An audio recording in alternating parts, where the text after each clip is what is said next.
नमस्कार, मैं हूं पूजा। बिहार न्यूज में आपका स्वागत है। आज है 17 मई, दिन शनिवार। खबरों की ओर बढ़ने से पहले एक नजर सुर्खियों पर। बिहार के सभी जिलों में बनेंगे स्पोर्ट्स एक्रेडिटेशन सेंटर। खेल संस्थाओं को मिलेगी मान्यता। एथलीटों को 8 साल तक मिलेगी ट्रेनिंग की सुविधा। बिहार के 4 दिवसीय दौरे पर निर्वाचन आयुक्त डॉक्टर विवेक जोशी। चुनाव को लेकर की पटना में निर्वाचन आयोग की बैठक। सुरक्षा व्यवस्थाओं का लेंगे जायजा। साउथ इंडियन बैंक में जूनियर ऑफिसर के पदों के लिए जारी हुआ नोटिफिकेशन। 19 मई से शुरू होगी आवेदन की प्रक्रिया। इंटरव्यू के आधार पर होगा चयन। प्रधानाध्यापकों के बदले अब शिक्षक होंगे मध्याह्न भोजन के जिम्मेदार। पायलट प्रोजेक्ट के तहत शुरू होगी ये व्यवस्था। जल्द ही लागू होगी ये प्रक्रिया। पटना हाईकोर्ट में वैकेशन बेंच करेगी अर्जेंट मामलों की सुनवाई। 16 मई होगा कार्य करने का अंतिम दिन। 17 और 18 मई को रहेगी वीकेंड की छुट्टी।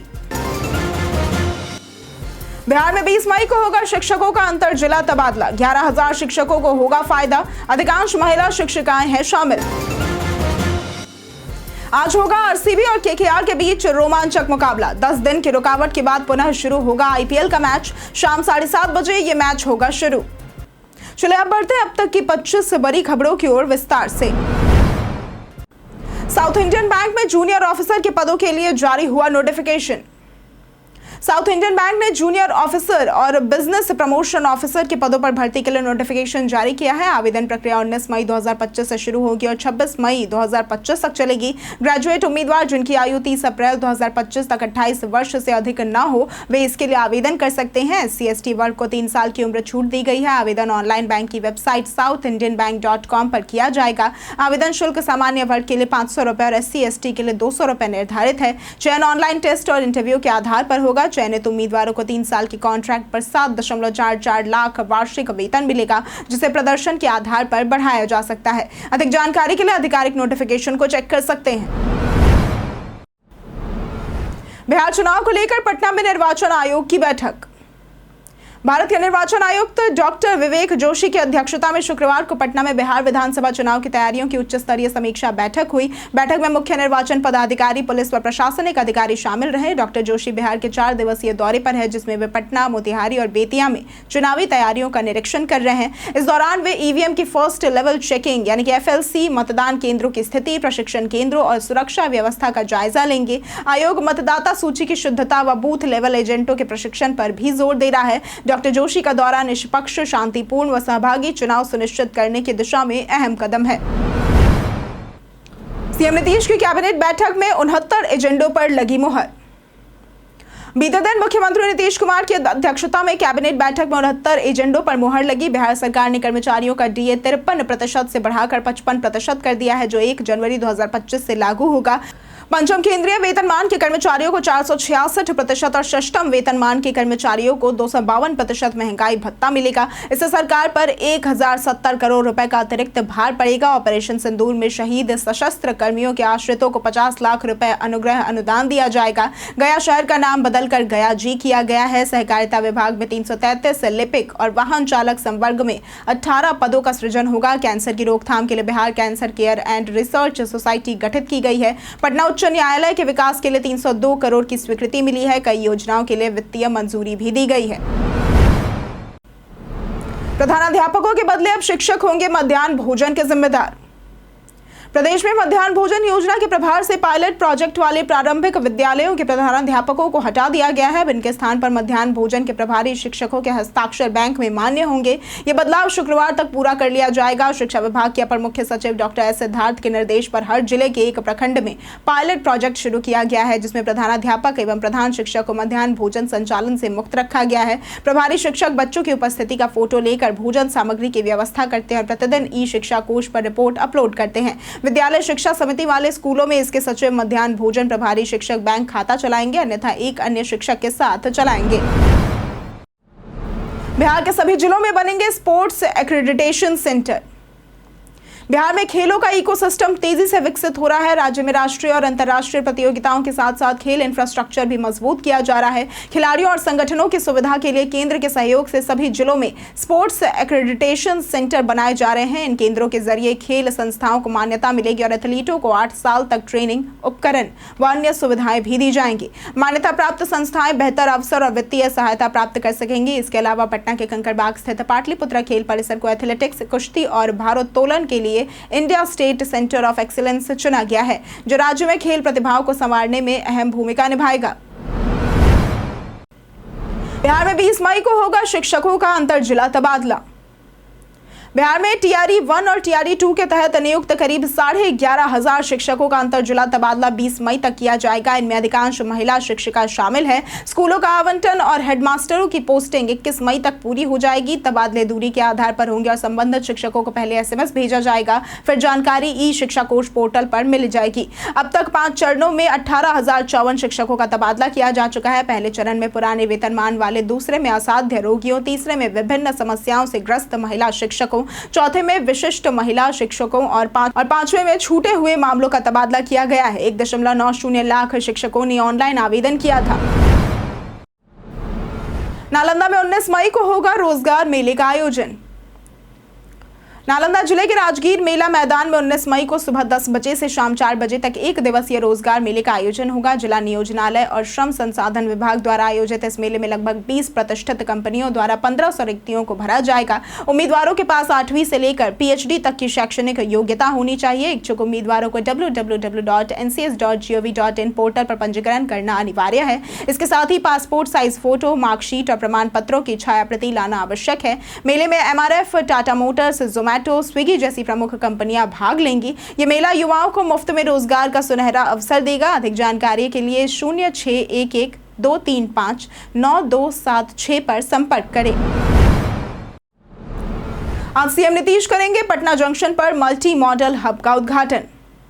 पटना जंक्शन क्षेत्र की यातायात समस्या को दूर करने के लिए 17 मई को मुख्यमंत्री Nitish Kumar multi modal hub और सबवे का उद्घाटन करेंगे। पटना स्मार्ट सिटी ने इसे अत्याधुनिक सुविधाओं से लैस बनाया है। यह 3 मंजिला हब कार पार्किंग, पिंक शौचालय, रेस्टोरेंट, ATM और दुकानों से युक्त होगा। सभी सिटी बसों का ठहराव यही होगा और ऑटो भी यहीं से मिलेंगे। 440 मीटर लंबे सबवे में ट्रैवलेटर, एस्केलेटर और लिफ्ट की सुविधाएं होंगी। आम लोगों के लिए यह हब 18 मई से शुरू होगा। इससे पटना जंक्शन क्षेत्र में जाम की समस्या से राहत मिलेगी। गुरुवार को DM1 ने अधिकारियों ने स्थल का निरीक्षण किया और तैयारियों को अंतिम रूप दिया। पटना हाईकोर्ट में वैकेशन बेंच करेगी अर्जेंट मामलों की सुनवाई। पटना हाईकोर्ट में ग्रीष्मकालीन अवकाश 19 मई से 15 जून तक रहेगा। इस दौरान आवश्यक मामलों की सुनवाई के लिए वैकेशन बेंच 19 मई से 12 जून तक प्रातः 8:30 से 10:30 तथा 11 से 1 बजे तक काम करेंगी। ये बेंच जमानती, बाल न्याय अधिनियम और अर्जेंट सिविल क्रिमिनल मामलों की सुनवाई करेंगी। सप्ताहवार बेंच का गठन कुछ इस प्रकार है। प्रथम सप्ताह में न्यायाधीश राजेश कुमार वर्मा, द्वितीय में जितेंद्र कुमार, तृतीय में पार्थ सारथी और चतुर्थ में अनिल कुमार सिन्हा अध्यक्ष रहेंगे। सभी अति आवश्यक रिट याचिकाओं की लिस्टिंग वरिष्ठतम न्यायाधीश के समक्ष होगी। 16 मई कार्य करने का अंतिम दिन होगा। 17 और 18 मई वीकेंड छुट्टी रहेगी। पटना की नीतू चंद्रा ने बताई इंडस्ट्री की सच्चाई। अभिनेत्री नीतू चंद्रा ने फिल्म उद्योग में पुरुषों से समर्थन की कमी और पृष्ठभूमि न होने के कारण सामने आई चुनौतियों के बारे में बताया। उन्होंने कहा कि कई बार उनसे संदेह किया गया, लेकिन उन्होंने थिएटर के जरिए खुद को मजबूत बनाया और मौके खुद तलाशे। नीतू ने बॉलीवुड में अपने शुरुआती अनुभव साझा किए, जिसमें उन्होंने अक्षय कुमार और जॉन अब्राहम के साथ काम किया। उन्होंने काम मांगने में शर्म न करने और कलाकारों को सही लोगों से संपर्क बनाने का अधिकार होने पर जोर दिया। नीतू ने कहा कि उन्हें सार्थक भूमिकाएं पाने में समय लगा, लेकिन वे अपनी कला से प्यार करती हैं और लगातार मेहनत करती रहती हैं। पटना हाईकोर्ट ने सरकार से मानसिक स्वास्थ्य के मामलों पर मांगा ब्यौरा। पटना हाईकोर्ट ने बिहार में मानसिक स्वास्थ्य और चिकित्सा सुविधाओं पर जनहित याचिका की सुनवाई करते हुए राज्य सरकार को अब तक की गई कार्रवाई और भविष्य की योजनाओं का विस्तृत ब्यौरा प्रस्तुत करने का निर्देश दिया है। कोर्ट ने जेलों में बंद कैदियों की मानसिक स्वास्थ्य व्यवस्था की जानकारी भी मांगी है। राज्य सरकार ने बताया कि मेडिकल हेल्थ रिव्यू बोर्ड सभी प्रमंडलों में गठित हो चुके हैं और स्टेट मेंटल हेल्थ ट्राइब्यूनल के लिए 40 लाख रुपए आवंटित किए गए हैं। हालांकि मनोचिकित्सकों और मेडिकल अधिकारियों के कई पद रिक्त है। याचिकाकर्ता के अधिवक्ता आकांक्षा मालवीय ने बताया कि रिपोर्टों का अध्ययन बाकी है और स्टाफ की कमी अब भी गंभीर मुद्दा है। अगली सुनवाई जुलाई 2025 में होगी। पासबुक चोरी हो जाए या खो जाए तो करें ये काम। लोग अपनी जरूरतों और भविष्य के लिए पैसे बचाकर बैंक में जमा करते हैं। बैंक खाता खुलवाने पर पासबुक मिलती है जो खाते की जानकारी का प्रमाण होती है। अगर पासबुक चोरी हो जाए तो सबसे पहले नजदीकी थाने में एफआईआर कराएं और उसकी रिसीविंग ले, फिर बैंक को इसकी सूचना दे। डुप्लीकेट पासबुक के लिए बैंक शाखा जाएं, अधिकारी को जानकारी दें और मांगे गए दस्तावेज जैसे कि एफआईआर, आधार, पैन व आवेदन जमा कर दे। दस्तावेजों के जांच के बाद बैंक आपको नई पासबुक जारी कर देती है। डुप्लीकेट पासबुक में वही जानकारी होती है जो मूल पासबुक में होती है और इसका उपयोग भी उसी तरह से किया जाता है। बिहार में 6 नए रूटों पर शुरू होगा बसों का परिचालन। बिहार राज्य पथ परिवहन निगम ने 6 नए रूटों पर बसों का परिचालन शुरू करने का निर्णय लिया है, जिनमें बैरगनिया पटना, आदापुर पटना, बेतिया सिवान, गहीरी पटना, सिकटा पटना और नरकटियागंज पटना शामिल है। इसके अलावा अन्य कई रूटों पर बसों की संख्या भी बढ़ाई जा रही है। निगम को 30 नई बसें मिली हैं जिनके लिए रूट चयन हो चुका है और परमिट भी जारी किया गया है। क्षेत्रीय प्रबंधक आशीष कुमार के अनुसार सभी बसें शुक्रवार देर रात तक पटना से मुजफ्फरपुर डिपो पहुंच गई थी और शनिवार से परिचालन शुरू हो सकता है। कई ऐसे रूटों पर भी सेवा शुरू की जा रही है जहां अब तक निगम की बसें नहीं चलती थी। जाने आज कैसा रहेगा बिहार के मौसम का मिजाज। मौसम विभाग के अनुसार अगले 24 घंटों के दौरान अधिकतम व न्यूनतम तापमान में कोई विशेष परिवर्तन नहीं होने का पूर्वानुमान लगाया गया है, जिसके बाद 2 से 3 दिनों के दौरान तापमान में 2 से 3 डिग्री की गिरावट होने की संभावना है। प्रदेश के 1 या 2 स्थानों पर हल्की से मध्यम स्तर की वर्षा होने की संभावना है। इसके अलावा कई जगहों पर मेघ गर्जन व वज्रपात और तेज हवा चलने की आशंका जताई गई है। अगर बात करें आज के अधिकतम तापमान की, तो आज का अधिकतम तापमान 36 से 38 डिग्री और न्यूनतम तापमान 24 से 26 डिग्री रहने की संभावना है। सिवान शिक्षक ने दिखाया पाकिस्तान प्रेम, ड्यूटी से हुए निलंबित। सिवान जिले के प्राथमिक विद्यालय रतनपुरा मकतब महाराजगंज में कार्यरत शिक्षक नासिर अंसारी ने बीआरसी व्हाट्सएप ग्रुप में पाकिस्तान का समर्थन करते हुए आई लव पाकिस्तान पोस्ट कर दिया। यह पोस्ट अनुचित और आपत्तिजनक माना गया। जिला शिक्षा पदाधिकारी ने जांच के बाद नासिर को निलंबित कर दिया। निलंबन आदेश में इसे अनुशासनहीनता और विभाग की गरिमा को ठेस पहुंचाने वाला बताया गया है। निलंबन के साथ मामले की गहन जांच जारी है और अगर अतिरिक्त सबूत मिलते हैं तो आगे भी कार्रवाई की जाएगी। नासिर ने कहा कि पोस्ट गलती से हुआ है। इस घटना ने शिक्षा विभाग में सोशल मीडिया उपयोग के नियमों पर पुनर्विचार की जरूरत जताई। शिक्षकों में इस कार्रवाई को लेकर मिलीजुली प्रतिक्रिया सामने आई है। कुछ इसे जरूरी और कुछ कठोर मान रहे हैं। लोहे और प्लास्टिक के कूलर में कौन है आपके लिए बेहतर? गर्मियों में कूलर खरीदते समय कमरे का आकार और खिड़की की उपलब्धता महत्वपूर्ण होती है। अगर कमरे में खिड़की है और अगर जगह है तो लोहे का कूलर बेहतर होता है, क्योंकि इसकी ठंडी हवा बाहर से आती है और ठंडक ज्यादा देती है। लोहे का कूलर थोड़ा महंगा होता है और जंग लगने का खतरा रहता है। दूसरी ओर प्लास्टिक कूलर छोटे कमरे या जगह कम होने पर बेहतर रहते हैं। यह हल्का, सस्ता और जंग रहित होता है। प्लास्टिक कूलर पर्सनल स्पेस के लिए ठीक है, लेकिन इसकी ठंडक लोहे वाले की तुलना में कम होती है। बजट और जरूरत के अनुसार सही विकल्प चुनना जरूरी है ताकि गर्मी में आराम और ठंडक मिल सके। सरकारी स्कूलों में छात्रों के लिए समर कैंप का होगा आयोजन। राज्य के सरकारी स्कूलों में 2 जून से 21 जून तक गर्मी की छुट्टियों के दौरान कक्षा 5 और 6 के गणित में कमजोर विद्यार्थियों के लिए गणितीय समर कैंप आयोजित किया जाएगा। इस कैंप का उद्देश्य बच्चों की गणितीय समझ को मजबूत करना है। समर कैंप गांव और टोलों में भी चलेगा, जहां इंजीनियरिंग और अन्य संस्थानों के छात्र बच्चों को पढ़ाएंगे। कैंप सुबह 7 से 9 और शाम 5 से 7 बजे तक चलेगा, जिसमें 10 से 15 बच्चे शामिल होंगे। डायट प्रशिक्षु, एनसीसी कैडेट, जीविका दीदी से जुड़े युवा, प्रथम संस्था व अन्य स्वयंसेवक इस अभियान में सहयोग करेंगे। असर टूल से चयनित बच्चों को स्वयंसेवक रोज 1 से 1.5 घंटे का गणित प्रशिक्षण देंगे। सीएम नीतीश ने की निगरानी विभाग की उच्च स्तरीय समीक्षा। मुख्यमंत्री नीतीश कुमार ने शुक्रवार को निगरानी विभाग की उच्च स्तरीय समीक्षा की, जिसमें उन्होंने भ्रष्टाचार के खिलाफ जीरो टॉलरेंस नीति पर सख्त कार्रवाई के निर्देश दिए। उन्होंने अधिकारियों से निगरानी अन्वेषण ब्यूरो, विशेष निगरानी इकाई, तकनीकी परीक्षा कोषांग और आर्थिक अपराध इकाई के कार्यों की विस्तृत समीक्षा कर तेजी से अनुसंधान एवं निष्पादन सुनिश्चित करने को कहा। मुख्यमंत्री ने शिकायत नियंत्रण कक्ष और टोल फ्री नंबर के माध्यम से जनता को जागरूक करने तथा सभी विभागों पर कड़ी निगरानी रखने पर भी जोर दिया। उन्होंने जिला अधिकारियों को त्वरित कार्रवाई करने और भ्रष्टाचार मुक्त प्रशासन सुनिश्चित करने के लिए कहा। बैठक में विभागों के गठन, उद्देश्य और कार्यों की जानकारी प्रस्तुत की गई। मुख्यमंत्री के साथ कई वरिष्ठ अधिकारी उपस्थित थे। दरभंगा विवाद मामले में कांग्रेस ने लगाए सीएम नीतीश पर आरोप। दरभंगा दौरे को लेकर हुए विवाद पर बिहार कांग्रेस ने प्रेस कॉन्फ्रेंस कर बीजेपी और प्रशासन पर निशाना साधा है। कांग्रेस प्रदेश प्रभारी कृष्णा लवरू ने आरोप लगाया कि सुपर सीएम के इशारे पर राहुल गांधी की सभा को रोका गया है। प्रशासन पहले सहयोग कर रहा था, लेकिन बाद में अनुमति रद्द कर दी गई। उन्होंने कहा कि राहुल छात्रों की आवाज सुनने से पीछे नहीं हटेंगे। कांग्रेस अध्यक्ष राजेश राम ने सरकार को दलित विरोधी बताया। राहुल गांधी ने भी कहा कि उन्हें हॉस्टल जाने से रोका गया क्योंकि वहां की स्थिति खराब थी और उन्होंने आरक्षण और जाति जनगणना की बात उठाई थी। इस मामले में राहुल पर 2 FIR भी दर्ज किए गए। रामविलास पासवान को भारत रत्न के लिए चिराग की मांग। केंद्रीय मंत्री चिराग पासवान ने नेटवर्क 18 के पावरिंग भारत समिट 2025 में अपने पिता रामविलास पासवान को भारत रत्न देने की मांग दोहराई। उन्होंने कहा कि ये सिर्फ उनकी व्यक्तिगत इच्छा नहीं बल्कि उनकी पार्टी की भी औपचारिक मांग है। चिराग ने बताया कि उनके पिता ने 50 वर्षों से ज्यादा समय तक राजनीति में सक्रिय रहकर 6 प्रधानमंत्रियों के साथ काम किया और सामाजिक न्याय के लिए लगातार आवाज उठाई। उन्होंने राहुल गांधी पर परोक्ष हमला करते हुए कहा कि संसद में बाबा साहेब अम्बेडकर की पहली तस्वीर उनके पिता ने ही लगवाई थी। बिहार को लेकर चिराग ने कहा कि वे किसी पद की लालसा नहीं रखते बल्कि बिहारी फर्स्ट सोच को जमीन पर उतारना चाहते हैं। आज आरसीबी और केकेआर के मैच से पुनः शुरू होगा आईपीएल का मुकाबला। आईपीएल 2025 का दूसरा चरण शनिवार से शुरू हो रहा है, यानी कि आज से ये शुरू हो रहा है, जिसमें 58वां मुकाबला आरसीबी और केकेआर के बीच बेंगलुरु के चिन्ना स्वामी स्टेडियम में होगा। 10 दिन की रुकावट के बाद दोनों टीमें प्लेऑफ में पहुंचने की कोशिश करेंगी। आरसीबी 16 अंकों के साथ तालिका में दूसरे स्थान पर है, जबकि केकेआर 11 अंकों के साथ छठे स्थान पर है। सभी की निगाहें टेस्ट से संन्यास ले चुके विराट कोहली पर होंगी। केकेआर को बल्लेबाजी में निरंतरता की कमी खल रही है, जबकि आरसीबी की टीम बेहतरीन लय में है। मैच शाम 7:30 बजे शुरू होगा और इसका प्रसारण स्टार स्पोर्ट्स पर तथा लाइव स्ट्रीमिंग जियो हॉटस्टार पर उपलब्ध होगा। आपको क्या लगता है आज के मैच में आरसीबी और केकेआर में किसका पलड़ा भारी है? हमें कमेंट करके जरूर बताएं। कई कारणों से दर्ज है भारत के इतिहास में आज की तारीख।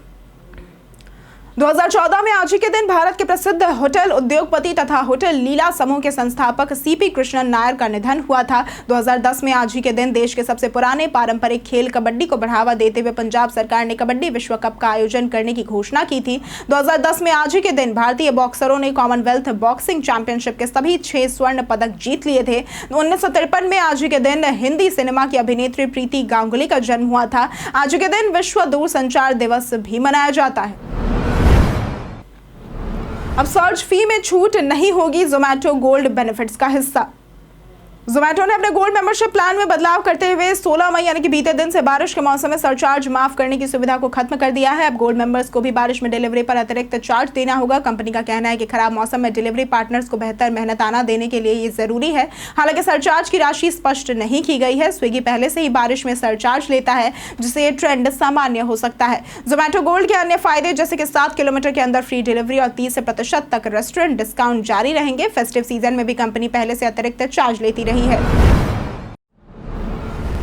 सांसदों और विधायकों के दर्ज मामलों पर गर्मी छुट्टी के बाद होगी सुनवाई। पटना हाईकोर्ट में राज्य के पूर्व एवं वर्तमान सांसदों और विधायकों के खिलाफ लंबित आपराधिक मामलों पर दायर याचिका पर अब गर्मी की छुट्टी के बाद सुनवाई होगी। Acting chief justice Ashutosh Kumar की खंडपीठ इस मामले की सुनवाई कर रही है। पिछली सुनवाई में कोर्ट ने सभी जिलों के निरीक्षी जजों को प्रभावी कार्रवाई पर बल दिया था। कोर्ट पहले ही जिला जजों को मामलों की मॉनिटरिंग कर 6 सप्ताह में प्रगति रिपोर्ट देने का निर्देश दे चुकी है। साथ ही सभी जिला जजों को डीएम, एसपी और अन्य हितधारकों के साथ बैठक कर मामलों की त्वरित सुनवाई सुनिश्चित करने को कहा गया था। कोर्ट पूर्व में भी इन मामलों के शीघ्र निष्पादन के निर्देश देती रही है। अजगैबीनाथ मंदिर के सामने मिलेंगे उत्तर वाहिनी गंगा के दर्शन। अजगैबीनाथ धाम में स्थित प्रसिद्ध अजगैबीनाथ मंदिर के पास सालों भर उत्तर वाहिनी गंगा बहाने की योजना पर काम चल रहा है। 164.57 करोड़ रुपए की इस परियोजना के तहत 2 किलोमीटर लंबा और 30 मीटर चौड़ा उच्च गुणवत्ता वाला चैनल एवं सीढ़ी घाट बनाया जा रहा है। इसका उद्देश्य श्रद्धालुओं को बेहतर सुविधाएं देना और मंदिर क्षेत्र को संरक्षित व सुव्यवस्थित बनाना है। गंगा की पुरानी धार को पुनर्जीवित कर जल प्रवाह सुनिश्चित किया जा रहा है। परियोजना को बिहार सरकार की मंजूरी मिल चुकी है। यह योजना मंदिर को कटाव से बचाने, धार्मिक पर्यटन को बढ़ावा देने और सावन में कांवरियों को जल भरने में सहूलियत देने में मददगार साबित होगा। हम प्रतिदिन आपसे 5 ऐसे जरूरी सवाल और उसके जवाब बताएंगे जो कि बीपीएससी, बिहार पुलिस, दारोगा समेत एसएससी जैसे अन्य प्रतियोगी परीक्षाओं में काम आएंगे। सवाल इतिहास, बिहार स्पेशल, विज्ञान, करंट अफेयर्स और भूगोल से रहेंगे। पूछे गए 5 सवालों में आपने कितना सही उत्तर दिया ये हमें कमेंट करके जरूर बताएं। हमारा पहला सवाल है, कौन सा राज्य पायराइट्स का प्रमुख उत्पादक है? ए राजस्थान, बी कर्नाटक, सी केरल या फिर डी बिहार? इसका सही जवाब है डी बिहार। हमारा दूसरा सवाल है, मगही परिषद की स्थापना किस वर्ष की गई थी? ए 1930, बी 1923, सी 1976 या फिर डी 1952? इसका सही जवाब है डी 1952। हमारा तीसरा सवाल है, बाबूजी के नाम से कौन लोकप्रिय थे? ए Rajendra Prasad, B B are Ambedkar, सी जगजीवन राम या फिर डी सी डी देशमुख? इसका सही जवाब है सी जगजीवन राम। हमारा चौथा सवाल है, बिहार में नया कृषि एवं डेयरी विकास केंद्र कहां स्थापित करने का प्रस्ताव है? ए सिवान, बी भागलपुर, सी नालंदा या फिर डी मोतिहारी? इसका सही जवाब है डी मोतिहारी। हमारा पांचवा सवाल है, खेलो इंडिया यूथ गेम्स 2025 में किस राज्य ने पदक तालिका में शीर्ष स्थान हासिल किया है? ए हरियाणा, बी राजस्थान, सी महाराष्ट्र या फिर डी पंजाब? इसका सही जवाब है सी महाराष्ट्र।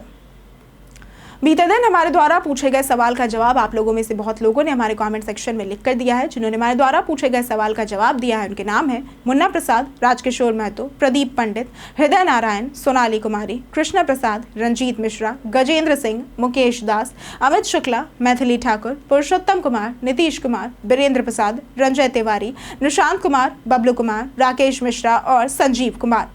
इसी के साथ बढ़ते हैं आज के सवाल की ओर। आज का सवाल है, क्या पर्यावरण की रक्षा हम सबकी जिम्मेदारी है? आप अपना जवाब हमें हमारे कमेंट सेक्शन में लिखकर जरूर बताएं। आज के लिए सिर्फ इतना ही। बिहार की तमाम खबरों के साथ बने रहने के लिए देखते रहे बिहारी न्यूज। और साथ ही अगर आप यूट्यूब चैनल पर देख रहे हैं तो चैनल को सब्सक्राइब करें, और अगर आप फेसबुक पेज पर देख रहे हैं तो लाइक और फॉलो जरूर करें।